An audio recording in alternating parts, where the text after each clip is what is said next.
My hair ties have been disappearing ever since I started dating my boyfriend, and now my friends think he's either building a secret shrine of me or stealing small things as a prelude to stealing bigger ones later. Posted by you/handsome girly. About a month ago, I became official with a guy named Tim. Tim is great, really responsible, honest, has a good career, etc. So far, our relationship has been great, aside from the fact that since I met him, my scrunchies have started going missing. It sounds stupid, I know, but I always stash scrunchies throughout my apartment. I use them every day and like them to be easily accessible. I have some in my bathroom, both of my bedrooms, my living room, my car, etc. I probably had 20 plus scrunchies randomly dispersed throughout. I'm down to 6, 3 of which were in my car. At first, I thought maybe I just lost 1 or 2, but before long I noticed that entire stashes were missing. It's gotten annoying because anytime I go to reach for one, it's just gone. For example, I have a drawer under my sink where I had kept around 5 scrunchies. Sounds crazy, but I tend to take them, tie my hair back, do something else, and take it out in a different room. This assured me I would always have one on hand in the room I usually need them most. I return 5 to this stash on Sundays when I clean, if they got moved. The drawer now has none. The only factor in my life that has changed is my boyfriend. My dog doesn't bother them, but even if she had somehow gotten into drawers and taken to eating them, we'd probably be in the pet ER right now because 14 scrunchies is quite a lot. I don't think anyone is breaking in to steal my scrunchies. I know I haven't lost this many. Is my boyfriend secretly a ferret? What could he possibly be doing with all of these scrunchies? My friends are joking that he has a shrine of me in his closet. One friend thinks that he's stealing them to test if I notice when things go missing and has plans to steal more, which has me sort of sketched out. He's never in my apartment alone, but he's somehow finding enough time to be alone to do this and for me not to notice. Does anyone have any ideas? I was going to confront him, but I don't want to accuse him of something so silly. But I also just don't get it. Help. Edit. Some of y'all just aren't any fun. Obviously no one but him knows. I just wanted to preemptively prepare myself for reasons as to why he could be doing this. Also, it's just kind of funny, so I wanted to share.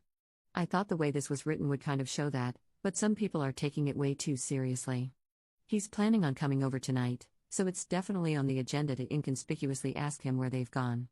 At this point, if he says he doesn't know, I'm just going to set up a camera because A, he's lying and needs to be called out, or B, someone unwelcomed is in my apartment stealing my stuff. Someone asked if it could be my dog, but I've pulled my couch out since this started happening, and honestly, my dog doesn't really steal things, so I'm 99.9% positive it's not her. She's an old gal and just sleeps mostly. Unless there's some other creature sneaking in and stealing, it's definitely a person's doing. A lot of people have said he might be tidying them up, but this is honestly impossible because they're nowhere to be found. I have a fairly large apartment, but unless he's storing them in a vent or something, they're just straight up missing. Either way, I should have some update tonight. Update 1 day later. Y'all, he just left, and I have to write this now while it's fresh in my mind. So, as many of you came at me for not doing immediately, I had a talk with him tonight. I had planned on it, but when I discovered the last batch of missing scrunchies this morning, I snapped and just wanted to get some idea of what he could be doing with them. I didn't want to approach it via text or while either of us was working, so I figured I'd just wait until this evening to approach him. A lot of people told me that I should be able to talk to him, but it's still so new, I just didn't want to approach it at first. Most of you were wrong, but a few of you beautiful, twisted people got it right. Without further ado, allow me to provide my best recollection of the conversation. Me, I keep losing my scrunchies and it's driving me nuts. Have you seen any of them around? Him, not really. Don't you have one on your nightstand? Me, yeah, but I used to have a lot more, and now they're missing. It's so weird. At this point, his demeanor kind of changed. To be fair, I was staring him down and he knew I knew. He just shrugged at me. The demeanor switch gave me enough of a spidey sense that I just flat out asked him why he was taking them. He initially tried to say that he didn't, then he tried to say he was accidentally taking them and said he would put them on his wrist and forget to take them off. I pressed him, saying I never saw them on his wrist and I always kiss him goodbye so I would notice. He looked like he was about to start crying and kept saying he didn't know, which didn't make sense because he clearly did. I got frustrated and raised my voice and demanded to know, at which point he admitted he was masturbating with them. I just kinda stared at him, and for a second I was glad that I made the post because the initial shock wasn't as bad since it was brought to my attention that this is common. I had him explain, and he said that one night early on he was at my place and we had made out, but I told him I didn't want to have sex. He shimmied away to the bathroom and had looked around for something to use as lube.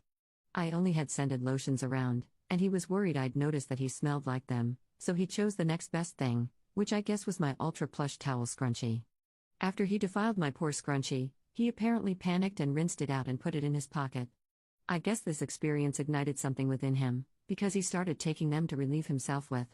When I asked why he didn't just keep up with the same one and wash it or buy his own pack, he said that it felt better because it was mine. Cute, I guess? He told me he would never take another one and apologized profusely for being weird. He even offered to buy me new ones. While he wasn't as manipulative or scary as some people thought, I still don't love that trust has been broken so early on and that he stole from me, regardless of the reason. I asked for space, and he left. So yeah, I don't really know what I plan to do from here, but now we all know.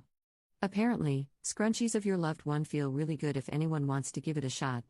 With permission, of course. Top/relevant comments. Commenter. Girl, please tell me you're going to break up with the scrunchy screwer. Ops response. Ha, you already know that this is how he will forever be remembered in the group chat. Unfortunately, men always do crazy things to me, and I'm known as the girl who dates the crazy men. We now have bodies in the river guy, laxatives in your pasta guy, squirrel guy, and our newest addition, the scrunchy screwer. Next guy has big shoes to fill. Commenter 2. Wait, what? We need all the tea on the others with these nicknames. Ops response. Okay, here's the rundown.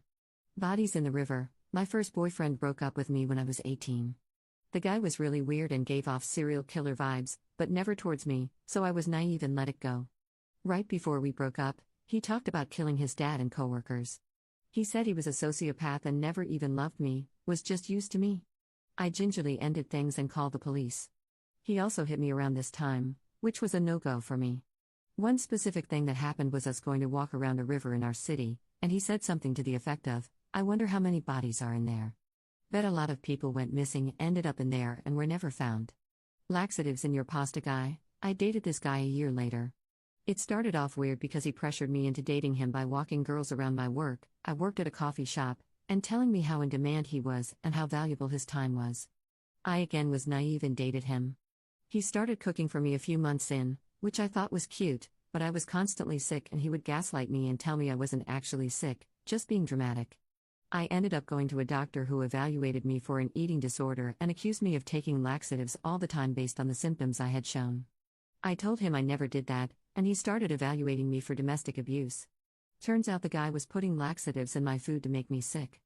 Don't know why, but I recently met his other ex-girlfriends who had the same symptoms, so he's still going strong. He also bought me a vape and encouraged me to start vaping, telling me it was zero nicotine juice. I found the bottle and it was actually salt nicotine and was super high. I can't remember the dosage, but definitely not zero. He just liked getting people to ingest things, I guess? This guy still trash talks me to all of our hometown, which people are happy to tell me about to this day. Squirrel guy. I have a deeper recount of this on my page since it was sort of recent. This is also the left me behind in a mass shooting guy. Just to touch on both of those, I helped an injured squirrel, and this guy sat me down with his father, who degraded me and called me names because of it. We were also at a place where a mass shooting took place, and he took off and pushed me away from him when I tried to catch him. All in all, I choose some winners. I could probably make some great viral TikToks with all of the stories I've gathered, but these are some of the best. Commenter 3. Well, Scrunchy Screwer seems like a real catch in comparison. Ops response. It progressively gets better, you just gotta keep going, or not, and maybe get a cat. At least they'll use the scrunchies for good.